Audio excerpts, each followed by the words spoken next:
యోహాను సువార్త 18వ అధ్యాయంలో ఒక మాట ఉంటుంది. పిలాతు అడిగిన ప్రశ్నకు ప్రభు చెబుతూ, నేను సత్యమును గురించి సాక్ష్యం ఇచ్చుటకు నేను వచ్చి తిని అని చెప్తారు. బైబిల్ ప్రకారం ఆయన ప్రభు భూలోకానికి ఎందుకు వచ్చారు అంటే, నేను సత్యమును గూర్చి సాక్ష్యం ఇచ్చుటకు నేను వచ్చి ఉన్నాను అంటారు. అలాగే లోకంలో కూడా ఒక సామెత ఉంది, నిజం నిప్పు లాంటిది అని చెప్పి. నిజం అంటే నిప్పు లాంటిది అంటారు. అన్న సామెత కూడా లోకంలో ఉంది. అయితే మరి ఆ నిజాన్ని నమ్మడంలో ఎంతవరకు మనం మనసు పెట్టుకెళ్ళగలిగినాం? నమ్మకాలు చాలా ఉన్నాయి, చాలా నమ్మకమే ఉంది. కానీ నిజాన్ని మనం నమ్మాలి కదా. నిజాన్ని మాత్రమే నమ్మినప్పుడు మాత్రమే కదా మనం రక్షించబడేది. ఆ నిజాన్ని ఒప్పుకోవడానికి మనసు రాని పరిస్థితి ఎందుకు కలుగుతుంది? ఎందుకు వ్యర్థమైన స్థితిని మనం కోరుకుంటున్నాం అన్న ఆలోచన రాకపోతే ప్రమాదంలో పడినట్టే ఖచ్చితంగా. ఎందుకంటే ఆత్మకు మరణం లేదని అందరూ చెబుతారు.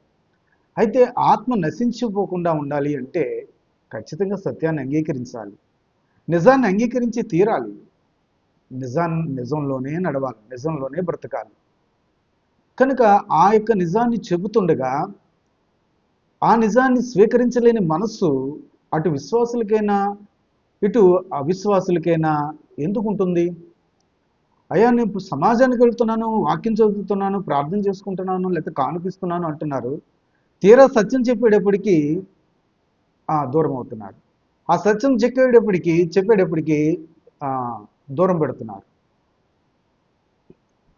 అబద్ధపు ప్రవక్తలను, అబద్ధపు మాటలను నమ్మడానికి మనసు ఉంటుందని కూడా ప్రభు చెప్పి ఉన్నారు. అదే ఆ కాలమే జరుగుతుంది ఇప్పుడు.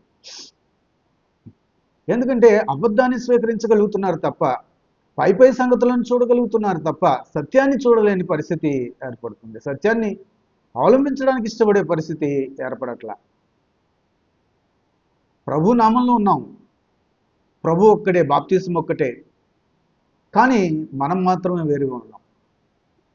ప్రభు ఒక్కడే, బాప్తిసం ఒక్కటే, విశ్వాసం ఒక్కటే, కానీ మనం మాత్రం వేరుగా మనస్సులు కలిగి ఉన్నాం. మీ సమాజం వేరు, మా సమాజం వేరు అన్నట్టుగా మాట్లాడుతున్నాం. సత్యం మాట్లాడే వాళ్ళతో పలకరించడానికి కూడా మనసు రాని పరిస్థితి. ఏంటండి ఇది? మరి ప్రభువుని అంగీకరించిన వారైనా మీరు? ప్రభువుని ఇష్టపడుతున్న వారైనా మీరు? అందువల్ల వారికేదో లోకంలో ఉన్నవారు, వారికి ఏదో తెలియదు, సత్యం అంటే ఏంటో తెలియదు. సత్యవంతుడైన దేవుణ్ణి ఎరగడం కూడా వారికి అవగాహన లేదు. చూడండి, కొంతమంది అసలు దేవుడే లేడని వారు ఉన్నారు. బాబు గోగిలని వంటి వారు దేవుడు లేడని మనస్సు కలిగిన స్థితి, సత్యాన్ని ఇష్టపడిన పరిస్థితి. ఒక్కసారి మీ ఆయన శ్వాస ఆపుకుంటే తెలుస్తుంది దేవుడు ఎక్కడున్నాడు. కొద్ది క్షణాలు ముక్కు మూసుకుంటే దేవుడు ఎక్కడున్నాడో తెలుస్తుంది ఆయనకి. శరీరంలో కొన్ని దేవుడు పెట్టిన ప్రక్రియలు జరగకపోతే తెలుస్తుంది దేవుడు ఎక్కడున్నాడు.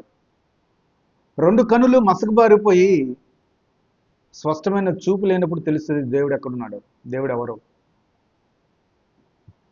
మలమూత్ర విసర్జన ఆగిపోతే 1 రోజంతా 2 రోజులు అప్పుడు తెలుస్తుంది దేవుని యొక్క స్థితి. సత్యవంతుడైన దేవుడు ఎవరు? ఏదేదో మాట్లాడుతున్నారు. సత్యాన్ని ఇష్టపడిన పరిస్థితి వాళ్ళు ఉన్నారు, ఇటు సమాజంలోనూ ఉన్నారు. భ్రమపరిచే ఆత్మచేత నడిపించబడుతున్నారు. అది తీసుకోవాలి ఖచ్చితంగా. ఆ భ్రమపరిచే ఆత్మకు లోబడే పరిస్థితి మానుకోవాలి. మీరు ఆత్మచేత నింపబడిన వారైతే శారీరక క్రియలను హేతువు చేసుకున్నారు అని చెప్పి రాయబడి ఉన్నది ప్రకారం ఖచ్చితంగా మీరు మనసు పెట్టి ఆలోచించగలుగుతారు, దేవుని సన్నిధికి చేరుకోగలుగుతారు.